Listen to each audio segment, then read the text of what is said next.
நம்ம பாஸ்மதி ரைஸில் ஒரு பிரியாணி ஒன்று செஞ்சுக்கலாம். அது பிரியாணி செய்கிறதுக்கு என்னென்ன தேவைன்னு பார்க்கலாம்.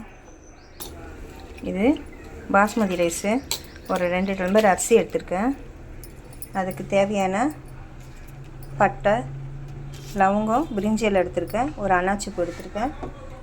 எந்த டம்ளரில் எடுத்தனோ அதில் 1.5 டம்ளர் அளவுக்கு 3 டம்ளர் தண்ணி வச்சுருக்கேன். அதில் காய்கறி, பீன்ஸு, கேரட்டு, உருளைக்கிழங்கு எல்லாம் வெட்டி வச்சுருக்கேன்.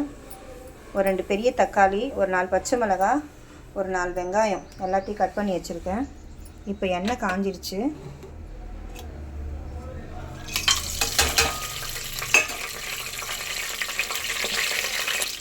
ஒரு அரை கரண்டி நெய் சேர்த்துக்கலாம்.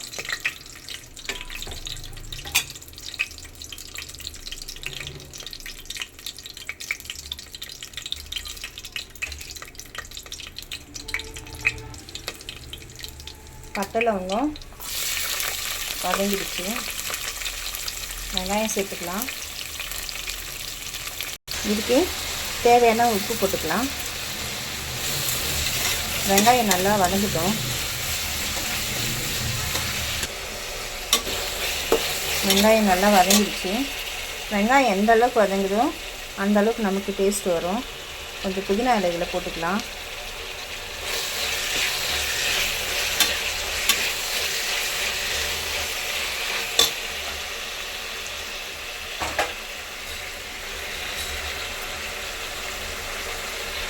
பச்சை பட்டாணி ஒரு 2 கையளவுக்கு சேர்த்துக்கலாம்.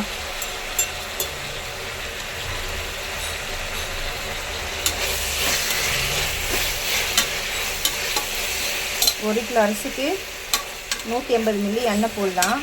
நெய் வேணால் 50 மில்லி சேர்த்துக்கலாம். ஏன்னா நான் 3/4 கிலோ அரிசி தான் எடுத்துருக்கேன். அதனால் நான் 100 மில்லி அளவுக்கு எண்ணெய் போட்டிருக்கேன். ஒரு அரை கரண்டி நெய் சேர்த்துருக்கேன். இப்போ காய்கறியெல்லாம் சேர்த்துக்கலாம்.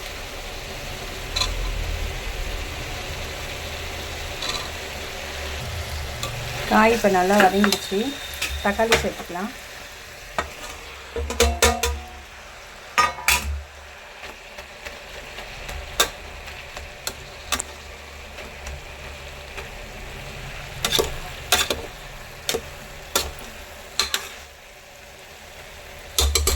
தக்காளி அப்படியே குழைய வேகட்டும். இதில் 1 ஸ்பூன் மிளகாத்தூள் போட்டுக்கலாம். தக்காளி நம்ம ஏற்கனவே போட்டு குழைய வேக வச்சுருக்கோம். அதில் மிளகாத்தூள் போட்டு ஒரு 2 நிமிஷம் இருக்கட்டும். பண்ணிவிட்டு நம்ம தண்ணி சேர்த்துக்கலாம். பாருங்கள், நல்லா தக்காளி எல்லாம் குழஞ்சி தக்காளியே தெரியல, அந்த அளவுக்கு நல்லா வதங்கிடுச்சு.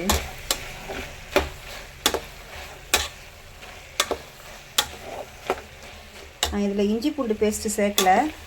வேணுன்னா நீங்கள் 2 டேபிள் ஸ்பூன் அளவுக்கு இஞ்சி பூண்டு பேஸ்ட்டு சேர்த்துக்கோங்க.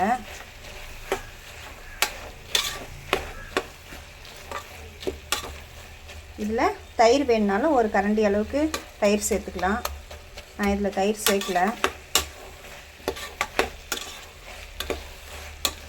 ஏன்னா இதில் புதினா நிறைய சேர்க்கறதுனால அதுவே நல்லா வாசமாக நல்லாயிருக்கும் சாப்பிட்றதுக்கு.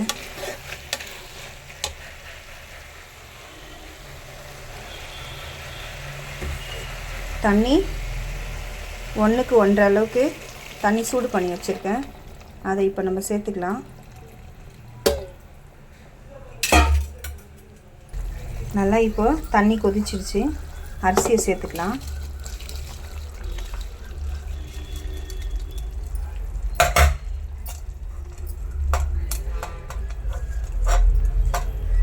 இஞ்சி பூண்டு பேஸ்ட்டு வேணும்னா பட்டை லவங்கம் போட்டு வெங்காயம் நல்லா செவந்து நல்லா செவற அளவுக்கு வதங்கின வாட்டி நம்ம இஞ்சி பூண்டு பேஸ்ட் போட்டுக்கணும். அது போட்டதுக்கப்புறம் நல்லா பச்சை வாசனை போகிற அளவுக்கு ஒரு 2 நிமிஷம் நல்லா வதங்க விடணும். இல்லைன்னா இஞ்சி பூண்டு ஒரு மாதிரி எருப்படிக்கும். அது நல்லா வதங்கின வாட்டி காய்கறி சேர்த்து வதக்கிக்கோங்க. நான் இதில் சேர்க்கல.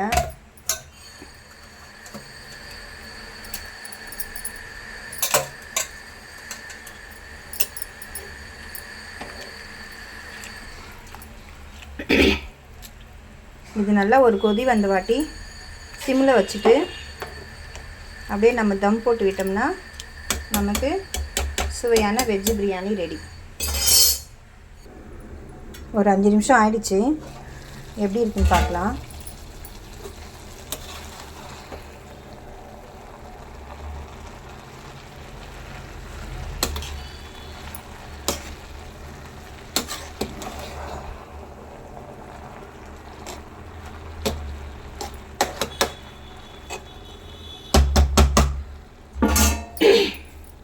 இப்போ ஓரளவுக்கு வெந்துடுச்சு. இப்போ சிம்மில் வச்சிடலாம். புதினா மேலோடு சேர்த்துருக்கேன். ஒரு ஸ்பூன் அளவுக்கு நெய் சேர்த்துக்கலாம்.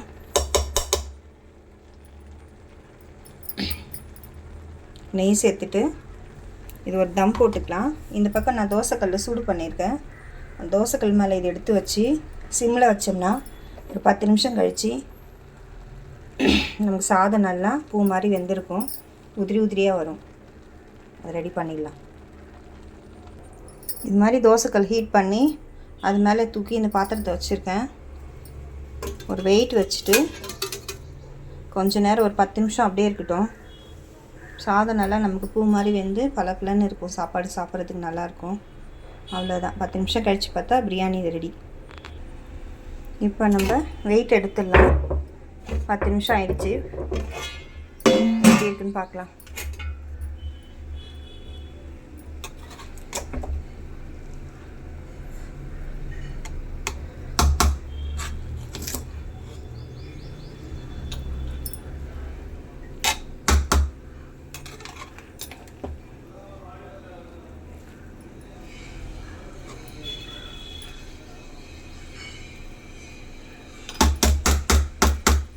அவ்வளோதாங்க, வெஜ்ஜு பிரியாணி ரெடி ஆயிடுச்சுங்க.